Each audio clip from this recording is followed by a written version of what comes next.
그 모 죽지랑가 옆에다가 향가 쓰시고요. 향가.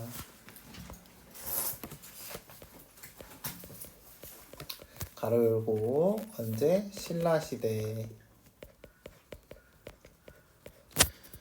그리고 주로 누가 썼다? 스님과 화랑계급이 썼다라고 보시면 되겠습니다. 스님과 어떤 계급이요? 화랑도.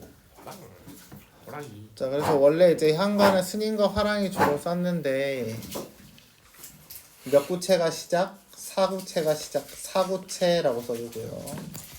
그 다음에 8구체, 그 다음에 19채 이런 흐름으로 구체가 점점 늘어났다라고 보시면 됩니다. 그래서 4구체는 4줄, 8구체는 8줄, 19채는 10줄. 특히 19채 향가 같은 경우에는 구성이 4줄, 4줄, 2줄 이렇게 해서 기서결 3단 구성이죠. 3단 구성이라고 써주세요. 19채에다가 3단 구성. 여기까지 오케이. 그래서 이 3단 구성이라서 나중에 뭐의 기원이 된다? 시조의 형식상의 기원이 된다 라고 적어주시면 되겠습니다. 시조의 형식상 기원. 그래서 시조도 3단 구성이죠. 초장, 중장, 종장 이렇게 가기 때문에 기서결 3단 구성이다 라고 보시면 되겠습니다. 자, 그럼 모구 죽지랑가는 몇 줄이니? 하나, 둘, 셋, 넷, 다섯, 여섯, 일곱, 8줄이죠. 그래서 몇 구체? 8구체 향가다 라고 보시면 되겠습니다. 자, 간 봄을 그림에는 보통 고전시가에서 그리워하다 라고 보시면 되겠습니다. 지나간 봄을 그리워함에 모든 것이 우리 시름이라고 되어 있습니다. 울게 하는 울이 이렇게 해석하시면 되고요. 울게 하는 시름이다 라고 되어 있어요. 여기서의 모든 것의 밑줄, 모든 것의 밑줄. 원래 여기서 이제 모든 것에 대한 이야기는 자연물이라고 써줍시다. 모든 자연이 슬퍼한다.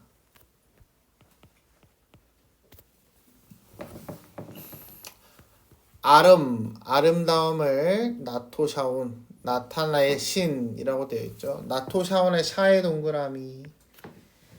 자, 고전시가에서 뭐뭐 하샤, 샤샤샤 나오면 뭐에 대한 이야기냐? 주체 높임 이라고 써주세요. 주체 높임. 현대국어에선 시로 실현이 됩니다. 그래서 아름다우신, 아름다움을 나타내신 즈이, 즈이는 모습입니다. 모습. 살쯤 디니저. 그래서 뭐다? 모습이 지나려 하는구나, 지나가려고 하는구나 라고 되어 있습니다. 그래서 여기서 이제 지나려 하는 거라 이런 이야기가 이제 늙었다, 그래서 주름살이다 이렇게 보시면 되겠고요. 눈 돌칠 사이에, 눈을 깜짝할 사이에 맛보디 지오리. 그래서 만나보는 거. 맛보디는 만나보다 라고 보시면 되겠고요. 지으리는 되오리에서 만나보게 될 것이다. 낭이여의 밑줄. 이름을 불렀습니다. 여기서의 낭은 죽지랑이라는 화랑에 대한 이야기입니다. 낭이여라고 했으니까 뭐다? 돈호법이라고 써주시고요. 청자가 설정되었다 라고 보시면 되겠습니다. 그리워하는 마음에 녀올 길, 녀다, 가다로 해석하셔야 돼요. 그래서 녀올 길, 그래서 그건 지나가는 길 이렇게 해석하시면 되겠고요. 그리는 마음에 지나가는 길, 다복의 동그라미. 여기서의 다복은 보통은 그냥 여기서는 그 다북숙 우거진 마을이다라고 해석이 되어 있는데요. 여기서는 이제 이승이다라고 보시면 되겠습니다. 이승. 이세상이에요. 이세상. 다볼 마을이 잘 밤이 있겠는가. 그래서 이승에서 잘 밤이 있겠는가 라고 이야기를 하고 있습니다. 이 부분은 이제 이승에서 잘 밤이 없다라는 이야기는 저승 가서 자겠다에 대한 이야기가 되고요. 원래 작품 내용 자체가 이 모 죽지랑가 할 때 죽지랑이라는 건 화랑의 이름, 그리고 모가 이제 추모하다 할 때 모자입니다. 그래서 죽지랑의 죽음을 슬퍼하며 쓴 글이다라고 보시면 되겠어요. 이해됐나요? 네. 이 작품은 이제 내신에서 하면 하는 거고 안 하면 안 하는데 요즘은 내신에서 잘 안 다룹니다. 이 작품의 배경설화 신라 32대 효소왕 때 죽지랑의 무리 가운데 드고라는 급간이 있었다. 드고의 동그라미 사람 이름입니다. 화랑도의 명부에 이름을 올려놓고 매일 출근하더니 한 열흘 동안 보이지 않아 죽지랑이 그의 어미를 불러 아들이 어디 갔느냐고 묻자 당전 모량부의 익선 아간이 내 아들을 부산성의 창직으로 임명하여 급히 가느라고 남께 알리지 못하였습니다. 그러니까 이런 말이에요. 어디에서 일자리 얻어서 거기로 갔어요.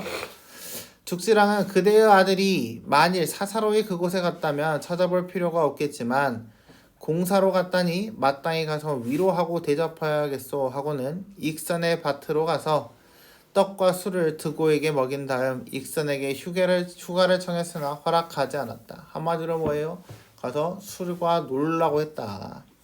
그때 마침 간진이라는 사람이 추하군 능절에 조 30석을 거두어 성안으로 싣고 가다가 선비를 존대하는 죽지랑의 풍도를 아름답게 여기고 익선에 막히고 융통성이 없는 것을 비루하게 생각하여 가지고 가던 벼 30석을 익선에게 주면서 휴가를 청했으나 역시 허락하지 않았다. 그래서 뭐다?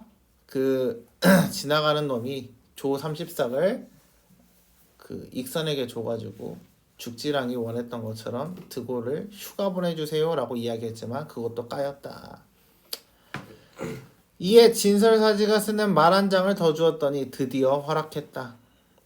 조정의 화주가 이 이야기를 듣고 익선을 잡아다가 그의 더럽고 추한 마음을 씻어내 주고자 했으나 도망했으므로 아들을 대신 잡아갔다. 때는 동짓달 몹시 추운 날인데 성안에 못에서 목욕을 시키니 얼어 죽었다. 아들이 죽었대. 이 작품의 대왕이 이 말을 듣고 모량리 사람은 모두 베릇에서 몰아내게 하였고 그 지방 사람들에게 심각한 불이익을 주었다. 다음. 그래서 이렇게 그 죽지랑이랑 드고랑 둘이 베프였다라는 이야기지 사실은. 그렇지? 그래서 이해와 감상 한번 볼까요? 옆 페이지에. 이 작품은 죽지랑의 낭도 드고가 지은 팔구체양가로 죽지랑이 죽자 그를 추모하며 지은 노래이다.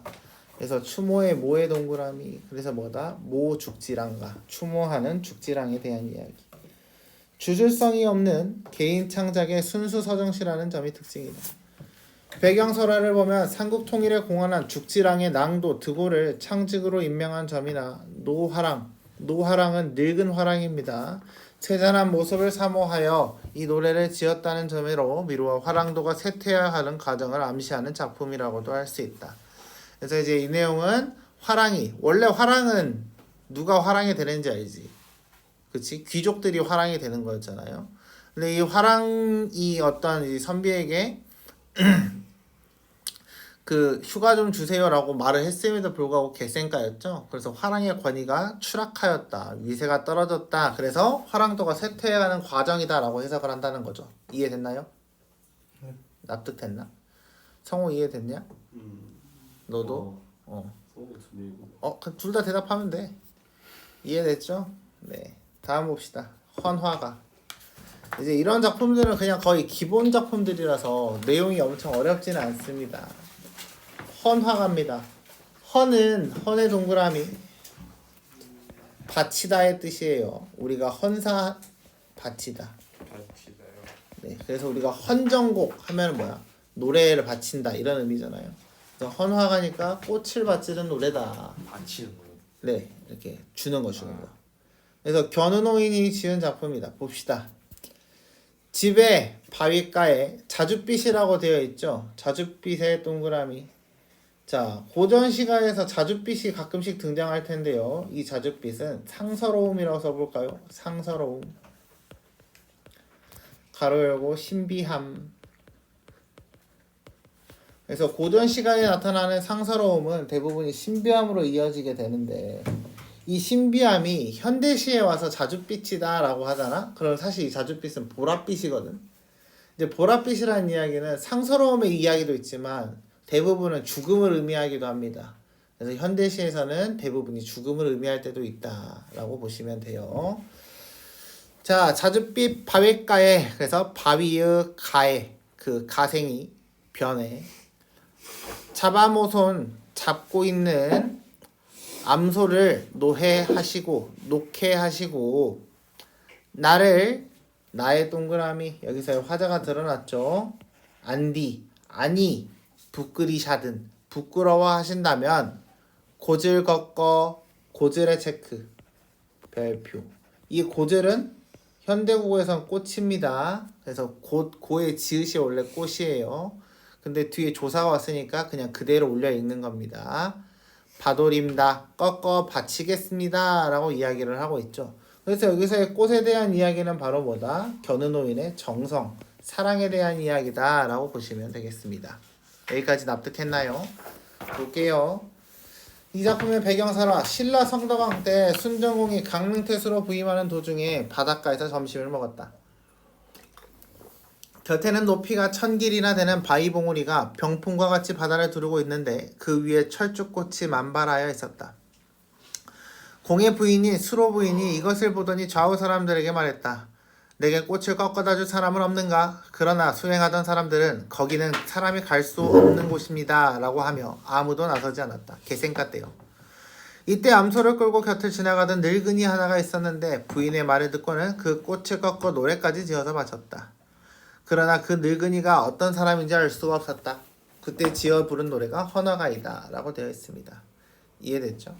그래서 그 이해와 감상의 위에서 세 번째 줄 같은데 보시면 이 작품에서 노인이 벼랑 위에 핀 꽃을 꺾어주는 것은 수로 부인의 아름다움에 대한 큰 감동 혹은 사랑에 대한 정표다라고 보시면 되겠고요. 그래서 거기 감동과 사랑을 표현해 밑줄, 얘가 중요한 겁니다. 또한 이 작품은 주술성이나 종교적 색채 없이 이 아름다움을 상징적 인물인 수로 부인에 대한 순수한 예찬과 구애를 담고 있다라고 되어 있습니다. 그래서 예찬과 구애의 밑줄, 신라인의 아름다움을 전형적으로 보여주는 노래라고 할 수 있다라고 되어 있네요. 작품 이해됐나요? 네, 그래서 놓친 애가 길 가다가 예쁜 여자한테 꽃 줬다 이렇게 이해를 하시면 좀 더 편하겠습니다. 다음 제망매가 별표. 이제 이 제망매가 같은 경우에는 뭐야? 이제 고등학교 가면 거의 한 80%의 확률로 배우게 되는 향가의 대표적인 작품이죠. 그래서 이 작품은 누가 썼다? 승려가 썼다라고 보시면 됩니다. 승려가 썼다. 총 몇 줄? 10줄에 대한 이야기. 그래서 19채 향가라고 되어 있고요. 볼까요? 생사의 길은, 삶과 죽음의 길은 여기에 있음에 머뭇거린다 라고 되어 있는데 우리 작품 제목 한번 볼까? 제 자르고 망매 자르고. 이제 가는 노래에 대한 이야기인 건 알겠죠? 여기서의 제는 제사 할 때 제자입니다. 제사라고 적어주세요. 제사. 망매라는 것은 망이 없을 망자야. 매가 남매 자매할 때 매자야. 그래서 누이가 죽음. 누이의 죽음을 망매라고 이야기를 했습니다. 그래서 누이의 죽음을 모하면서 제사 지내면서 부른 노래다라고 보시면 되겠네요. 자, 그래서 삶과 죽음의 길은 여기에 있음에 머뭇거린다 라고 이야기를 했습니다. 그럼 여기는 저승일까 이승일까? 이승이 되어야겠죠. 왜? 화자는 뒤졌어 안 뒤졌어? 화자는 죽지 않았기 때문인 거죠. 이해됐나요? 그래서 여기에서 여기에 있음에 할 때 여기는 이승이 돼야겠습니다.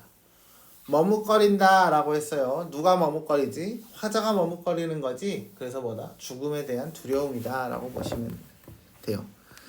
나는 간다는 말도 못다 이르고 가는 있고, 그래서 나는 간다는 말도 못다 이르고 가셨습니까? 라고 물어보고 있습니다. 그럼 거기 A의 나는 누구를 의미해야 되겠어?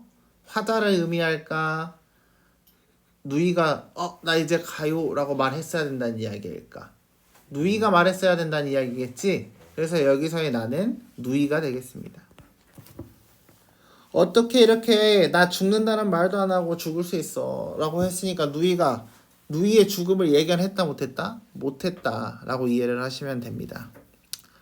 어느 가을 이른 바람에 라고 되어 있습니다. 여기서의 바람의 체크, 바람이 죽음에 대한 이야기고요. 이르다의 체크, 이르다가 빠르다라고 적어주시면 됩니다. 그래서 빠른 죽음이라고 이해를 하시면 되겠고요. 그래서 우리가 어릴 때 죽는 것을 요절했다라고 표현을 합니다.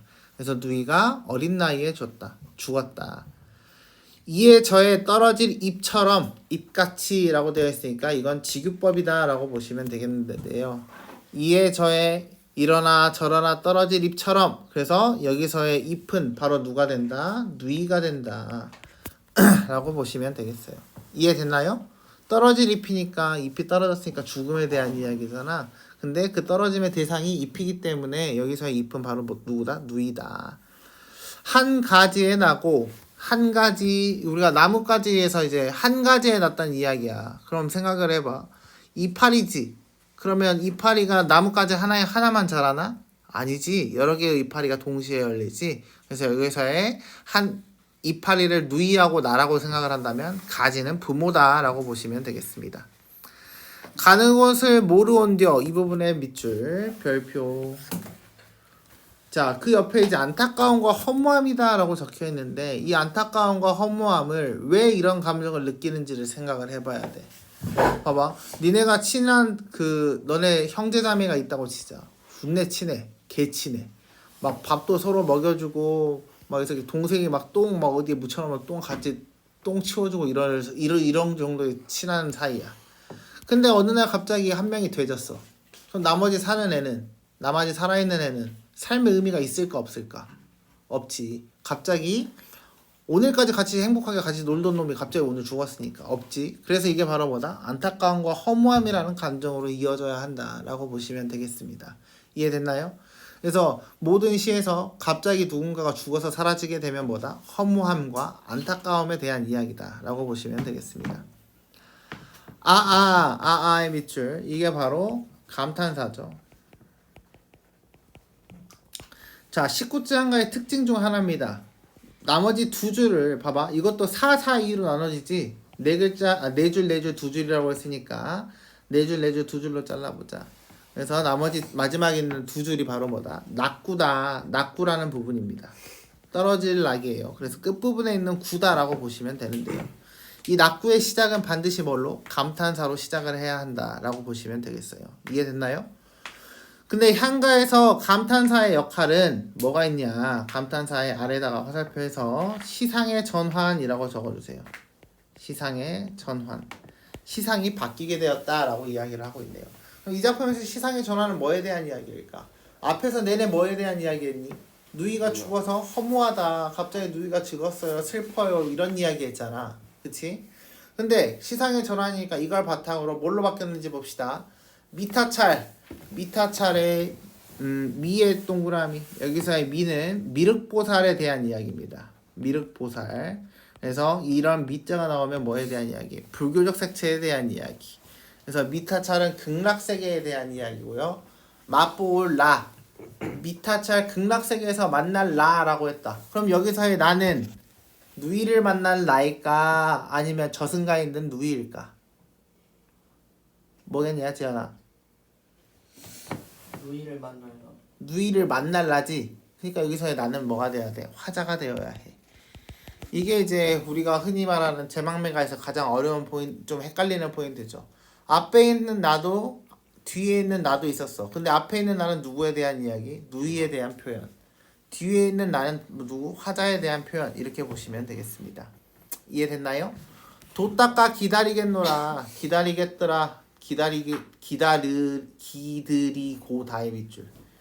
자, 이 부분이 이제 뭐가 돼요? 기다리겠다라고 했으니까 의지에 대한 이야기다라고 보시면 되겠습니다. 의지적 어조가 드러났다. 근데 한번 볼래?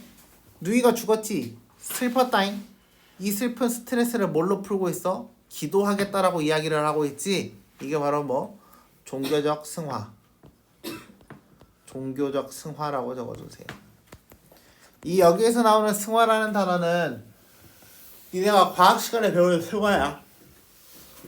오케이? 똑같은 단어야. 똑같은 단어. 그래서 뭐가 됐다? 날려보낸다 이런 의미입니다. 스트레스 해소용이야.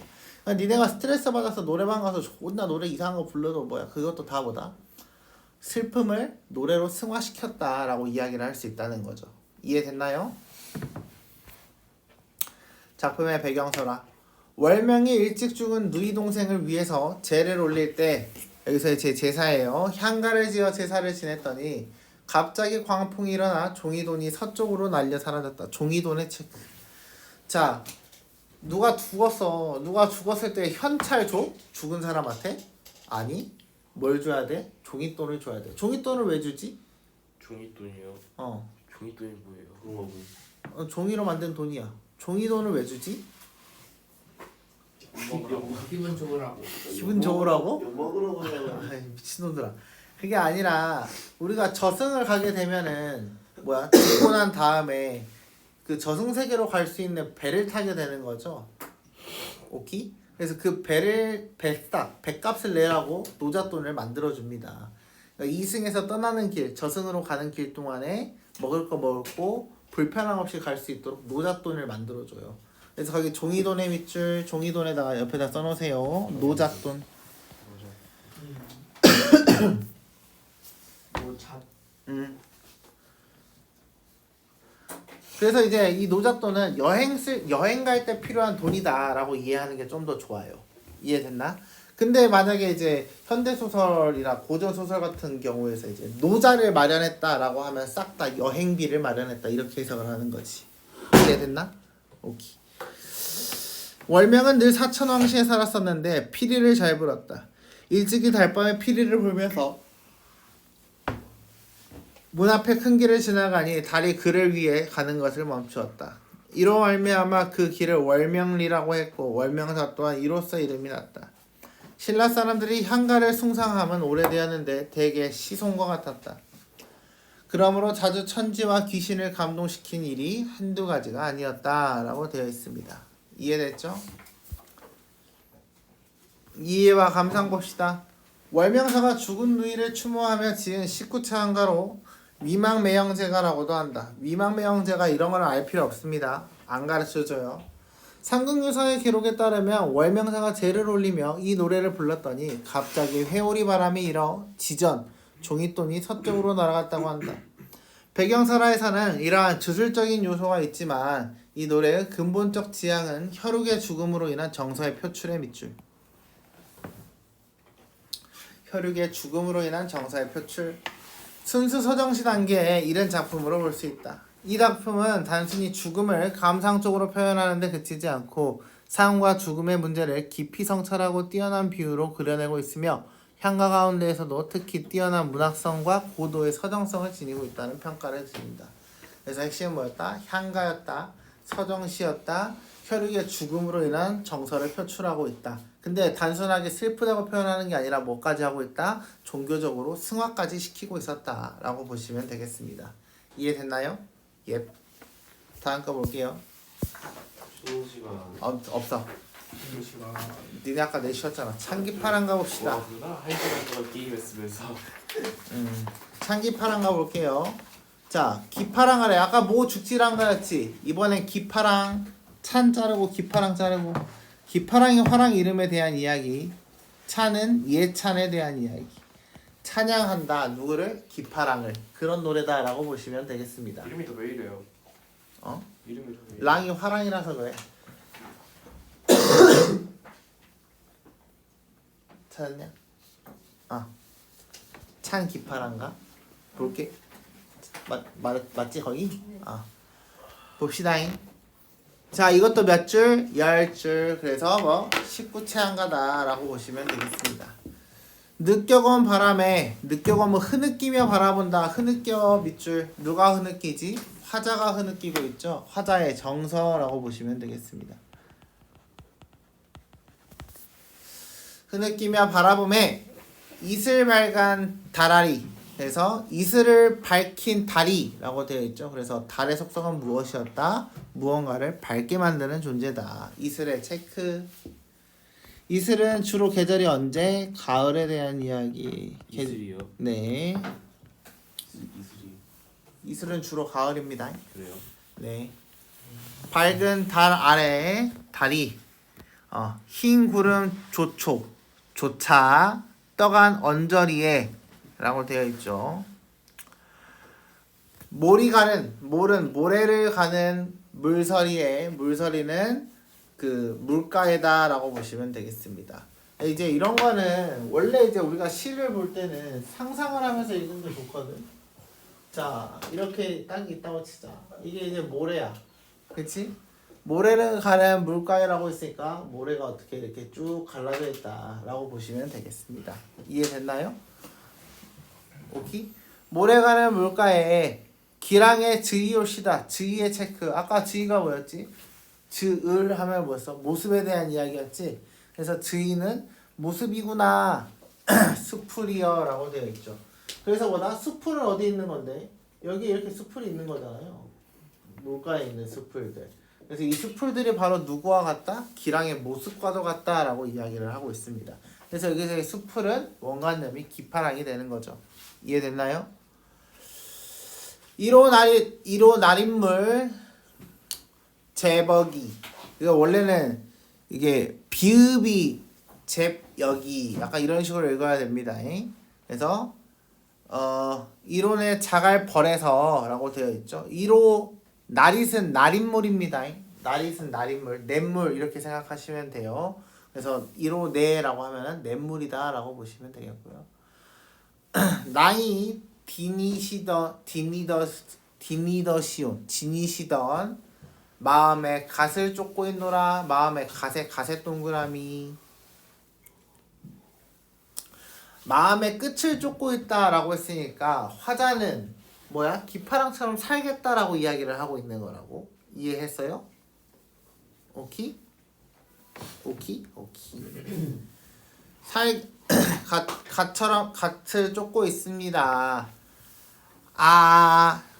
감탄사죠. 그래서 아까 낙구 두 줄에 시작은 무조건 감탄사다. 잣가지가 높아서 잣가지의 체크. 잣가지는 대표적인 지조절개를 상징하는 소재입니다.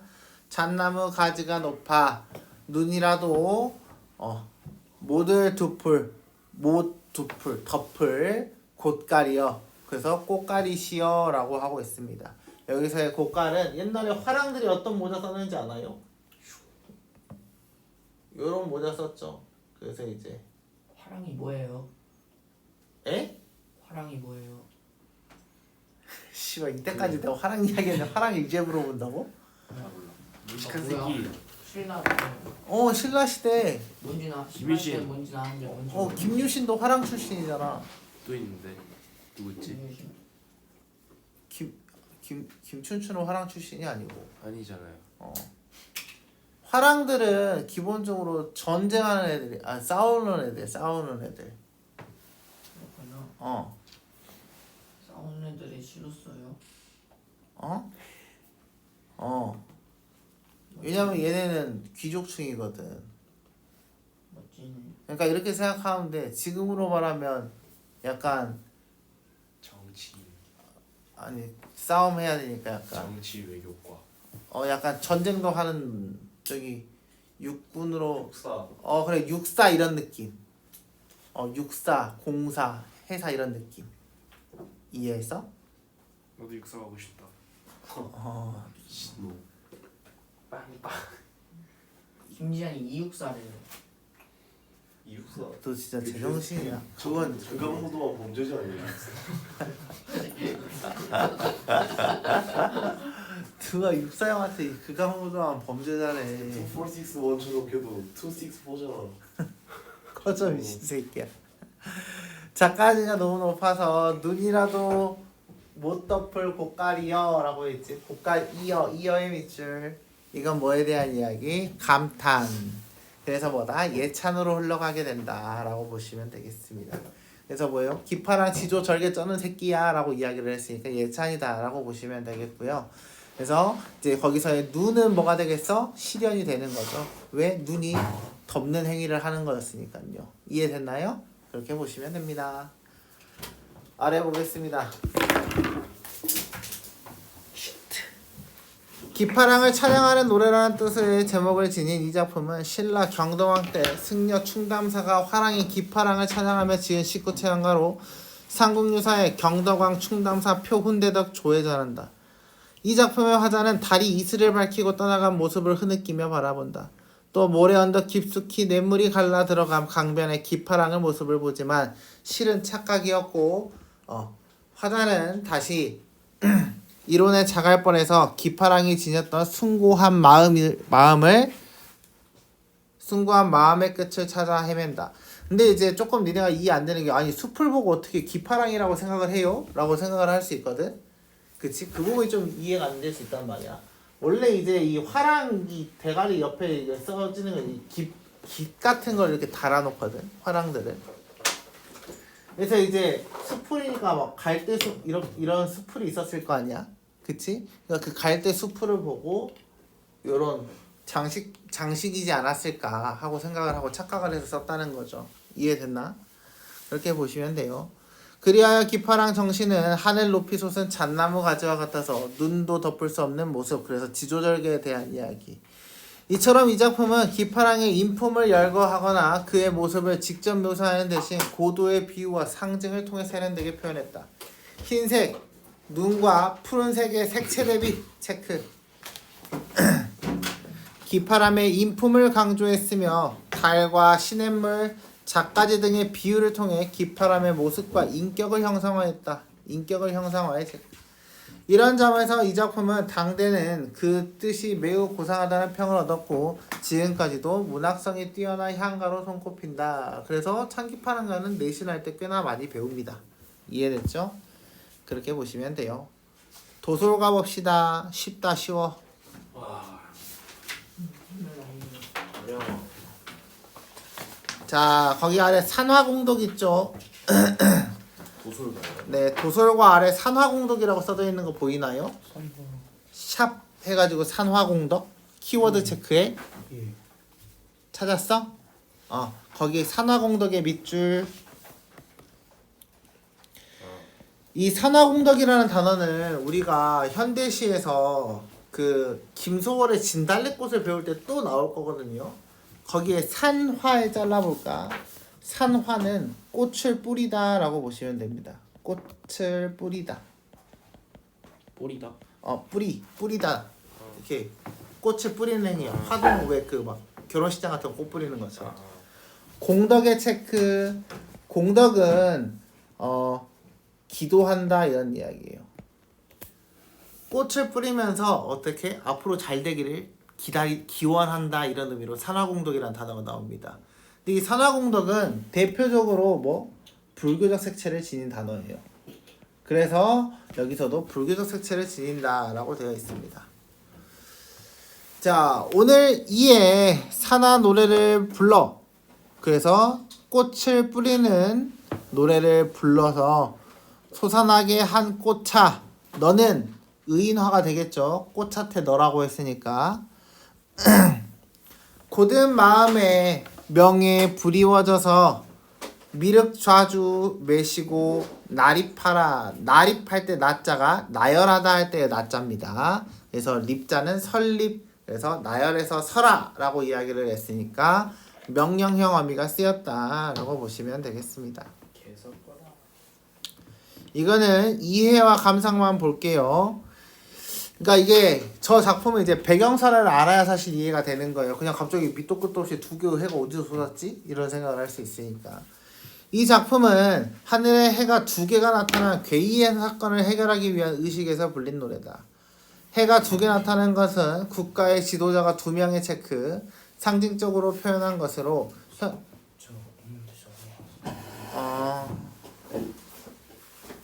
표현한 것으로 현재의 왕권에 도전하는 세력이 출현했음을 암시하는 것이다.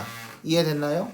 그래서 막 니네 막 우리 사극 같은 거 보면은 하늘의 태양이 두 개일 수는 없는 법 이지랄 존나 하면서 하나 목 살라 그러잖아. 그래서 그런 내용입니다. 자, 그래서 이로 인한 사회적 혼란을 막기 위해 행해진 의식이 산하 공덕이고 그 의식으로 불린 노래가 도솔과이다. 또한 이 작품에는 미륵신앙의 모습이 나타난다. 이에 따라 이 작품을 국가적 의식에서 미륵보살의 하강을 기원한 노래로 보기도 하는데 신라인들은 미래불인 미륵불을 현세에 모심으로써 그래서 미래불의 불의 동그라미 여기서의 불은 부처 이렇게 보시면 됩니다. 그래서 미래에 있는 부처인 미륵불을 현세 지금으로 모심으로써 자신들의 소망을 이루고자 하는 실제적이고 효용적인 관점에서 미륵신앙을 받아들였음을 알 수 있다. 아울러 이 작품에는 국가의 안녕을 기원하는 제의의 체크 여기서의 제는 제사의식이다 라고 보시면 됩니다. 제사의식에 필수적으로 등장하는 신을 불러내는 말이 재래양식 그대로 쓰이고 있다. 고대가요 구지가에서처럼 위협적 안사가 나타나지는 않지만 위협적 모습이 완곡한 표현으로 변하여 명령 형태의 체크 그래서 이게 바로 뭐다? 재래양식에 대한 이야기다. 그래서 고대 제의에서 사용되던 주가에 여기서의 주는 주술주자입니다. 주술스러운 노래의 흔적을 엿볼 수 있다라고 되어 있네요. 이해됐나요? 작품 내용 이해됐어? 엄마가 뭐래? 빨리 오래? 아니요. 천천히 오래? 아니요. 그건 아니었어? 아쉽네. 지금 싫어하는데. 아 그건 안 돼. 너 엄마 전화 오는 거 못 봤는데. 처용가 봅시다. 처용가까지만 볼게요. 처용. 성우 처형시키고 싶다. 응, 안 돼. 시발 아니에요. 이거 아냐. 새울이에요. 새울. 이게 이응이에요. 그게 계속 시발 아니라니까. 야, 이거 C4 아니야 C4. 그 시볼 아니라니까.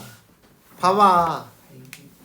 야 이거 중세에 배우면 배워. 원래 뭐야 이거 순경음이야. 순경음 비읍인 이거 순경음을 비읍을 순음을 이응처럼 가볍게 소리가 없이 내라는 이야기야. 이 이응이 소리값이 없는 이응이야. 뭐예요? 어? 어떻게 읽어요? 아니 그래서 우리 이거 배우냐? 싸발이라는데. 좀 그냥 욕한 것 같은데요. 이거 너네 뭐라고 했냐? 돕다하고 아하고 합쳐봐. 도마. 우와. 도하잖아. 도바? 아 그렇구나. 이거 원래 뭐라고? 도 이렇게 쓴다고. 중세에서는 이렇게 간다고. 그래서 비읍 이응은 뭘로? 오나 우로 반모음 우로 읽으면 된다고. 이해해서? 여튼 오나 우로 읽으면 돼요. 그래서 새울이라고 읽으시면 됩니다. 그래서 지금으로 말하면 서울, 한양을 의미하게 되는 거예요. 한양이라고 보면 안 된다. 그냥 서울로만 봐야 된다. 서울 밝은 날에 라고 되어 있습니다. 서울의 밝은 날에 근데 이 처용가는 기본적으로 처용이 지은 노래거든. 처용에 대한 노래거든. 이름이 처형이에요. 처형? 치지 처용이라 마요. 되질래용. 자 그래서 처용에 대한 이야기입니다. 볼게요. 거기 역신이라고 되어 있죠. 잘가요. 향가의 마지막 작품 주술적 옆에 역신의 밑줄 키워드 단어에 있어. 키워드 체크에 역신. 여기서의 역신은 질병이라고 보시면 됩니다. 질병. 알겠죠? 자 그래서 봅시다. 주술적이네요. 아니에요. 서울 밝은 달에 밤들이 논일다가 들어와 자리 보건 가랭이가 4개구나 라고 싶었습니다. 이제 이건 작품 배경을 좀 생각을 해야 돼. 초영이 와이프랑 같이 살고 있었거든. 근데 초영이 밖에서 쳐놀다가 집에 들어오니까 어때? 다리가 4개야. 와이프가 있어서 다리가 2개여야 되는데 다리가 4개야. 4개로 기억나는 거. 역시 주술적인데. 아니지. 아내가 딴 놈이랑 놀아놨다고 이야기하고 있는 거지. 와이프를 먹은 거예요. 와이프가 다리가 4개가 된 거예요 그러면? 아니 씨발. 아니 그러니까 아니 와이프 다리가 2개인데 가랑이가 4개가 되었구나라고 했으니까 가랑이가 4개라고요. 다리가 4개가 되었다니까. 이거 와이프의 뭐야? 다리가 4개가 문어발이 된 게 아니라 화장실 같은데 한 칸에 2명이 들어간 거예요. 그치 한 칸에 2명 들어있다 이런 이게 딱 느낌이라고. 보니까 밑에 보니까 다리가 4개다. 그래. 출산인 거 아니에요? 아니 그니까 저 새끼는 뇌? 그니까 아내가 바람을 피고 있다라고 해석을 한 거라고. 이해됐지? 둘은 내 해였고 둘은 내 것이고 2개는 이제 내 아내니까 본인의 소유에 대한 이야기니까 내 것이었고 저 나머지 2개는 누구 것인가 라고 하면서 누가 내 여자랑 자고 있는가 이거에 대한 이야기야. 뭐야? 이해해서? 본디 내 해다 말은 그래서 본디 내 것이지만 빼앗긴 것을 어찌하리꼬 라고 되어 있죠. 이 새끼 미친놈이에요. NTR. 뺏겼으니까 어쩔 수 없다. 아내가 다른 남자랑 자고 있는데 어쩔 수 없다 하고 지나가요. 주술적인. 그러면서 뭘 해요? 밖에서 춤을 추기 시작합니다. 이게 처용무야. 아니? 봐봐. 처용가는 노래에 대한 이야기지. 니값 지리네. 해석이 뭐지? 이 노래를 끝으로 처용은 밖에 나가서 춤을 추기 시작해. 이 춤을 추기 시작하는 거지. 그래서 이제 이거는 이제 옛날에는 이제 그런 거예요. 질병을 역신이라고 했잖아. 그러니까 아내가 지금 아픈 상황을 이렇게 표현을 한 거야. 바람 피는 걸로? 바람 피는 걸로 표현을 한 거야. 아파서 바람 피는 거예요. 아니 역신이 아내를 범했다라고 이야기를 하는 건데, 그러니까 질병이 아내를 덮쳤다라고 이야기를 하고 있는 거라고. 그렇게 표현하더라고요. 근데 질병을 사람으로 표현을 한 거라고. 이해? 신놈 아니야? 그러니까 미친놈이라고. 근데 더 미친 건 뭐라고? 이 노래 부르고 밖에서 춤추고 있다고. 주술사인데 역시. 그래서 나중에는 야 집중해. 그래서 나중에는 뭐 이 처용의 이 이렇게 춤추고 해탈한 모습을 보고 귀신이 와 좆됐다고 도망가. 진짜다. 진짜 광기다 하고 도망가. 그래서 이 초용의 얼굴을 그린 그림을 질병이 이렇게 창궐하는 시기가 오면 초용의 얼굴을 각 집 문마다 붙여놓습니다. 왜? 오. 역신이 그거 보고 도망가라고. 이래서 주술적인 의미가 있다라고 이야기를 하는 거예요. 이해됐나요? 그래서 초용은 실제로 아내가 누구랑 바람났다가 아니라 뭐다? 질병에 걸린 것을, 아내가 병에 걸린 것을 이렇게 역신이 아내와 함께 잠자리를 하고 있더라 라고 표현을 했던 거고, 그거에 대해서 본인이 춤을 통해서 이거를 이제 표현을 하니까 귀신은 이 새끼 진짜 또라이구나 싶어가지고 튀었는데, 나중에 사람들은 그러면 질병을 피하기 위해서는 초용의 얼굴을 그려가지고 증명사진을 붙여놓으면 되겠구나 싶어가지고 붙인 거라고. 이해됐죠? 어렵지. 자, 그래서 이제 우리 그 작품의 배경서를 한번 아래 있는 거 같이 읽어볼까? 신라의 제49대 헌가왕 때 대왕이 개운포에 놀러 나갔는데 갑자기 짙은 구름과 안개가 끼어서 사방을 분간하기 어려웠다. 왕이 이를 신기하게 괴이하게 여겨 물으니 옆에 있던 일관이 이는 동해용왕의 조화함으로 마땅히 용왕을 위하여 좋은 일을 하여 그 마음을 풀어주셔야 합니다 라고 하였다. 이에 왕이 용왕을 위하여 근처에 절을 세우도록 명하자 곧 안개가 걷히고 구름이 개었으므로 그곳을 개운포라 하였다. 동해용왕이 기뻐하여 아들 7을 데리고 나타나 왕에게 살해하고는 아들 하나의 체크. 이 아들 하나를 보내어 정사를 보좌하게 하였는데 이름이 초용이었다. 초용의 체크. 그래서 초용은 애초에 뭐다? 용궁의 아들이었다. 왕은 미녀를 골라 아내로 삼게 하고 급간벼슬을 주어 머물게 하였다. 어느 날 밤 초용이 밖에 나갔다가 밤늦게 돌아와 보니 아내에게 역신이 침범해 있었다. 그래서 여기에서의 역자가 우리가 방역 할 때 그 역자입니다. 이해됐죠? 질병에 대한 이야기예요. 초용은 그 광경을 보고 노래를 부르고 춤을 추며 물러났다. 그러자 역신이 감복하여, 이 감복은 사실은 감탄했다, 감동했다 이런 의미로 사실 많이 쓰입니다. 내가 공의 하늘을 흠모하여 지금 잘못을 범하였는데 오히려 노하지 않으시니 감격하여 아름답게 여기는 바입니다. 이후로는 맹세코 공의 그림만 보아도 그 집에는 들어가지 않겠습니다 라고 하였다. 이후 사람들은 초용의 형상을 문에 붙여서 벽사진경의 상징으로 삼았다. 이때 초용이 처음 부른 노래를 초용가라고 했고 그 춤을 초용무라고 한다라고 이야기를 하고 있습니다. 이해. A조 환자들 모아놓고 춤 존나 추면 다 나아요. 그러니까 그렇게 생각을 했다는 거지. 나쁘지 않은데. 안 나왔겠지.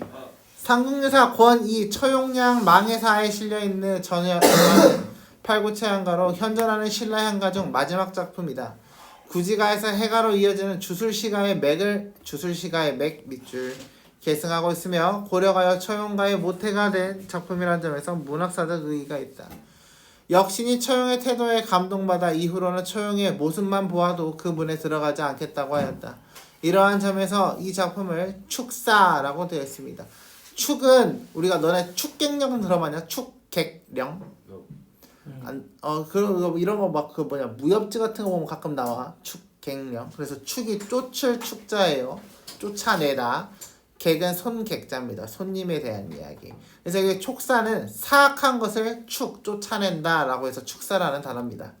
그래서 벽사진경의 노래로 본다. 이 작품은 향가 해독의 시금성 역할을 하기도 했다. 시금성 역할의 밑줄. 여기서의 시금성은 뭐에 대한 이야기? 뭔가 어떠한 기준점을 세웠다. 향가 초용가의 6구절이 고려가요 초용구에 그대로 들어가 있는데 이것이 악학개범의 훈민정음으로 기록되어 있어 향찰 표기의 기본 원리 밑줄. 향찰 표기의 체크. 향찰 표기의 체크. 맨 아래 이화여 감상 향찰 표기의 체크. 향찰 표기가 바로 뭐예요? 거기에 쓰세요. 음차, 훈차라고 적어주시면 되겠습니다. 그래서 소리값을 빌려왔을 때도 있고 훈차는 뜻을 빌려왔다라고 보시면 됩니다. 그래서 음차와 훈차에 대한 이야기. 여기까지 이해됐나요? 네. 예, 여기 옆에까지 풀어오세요.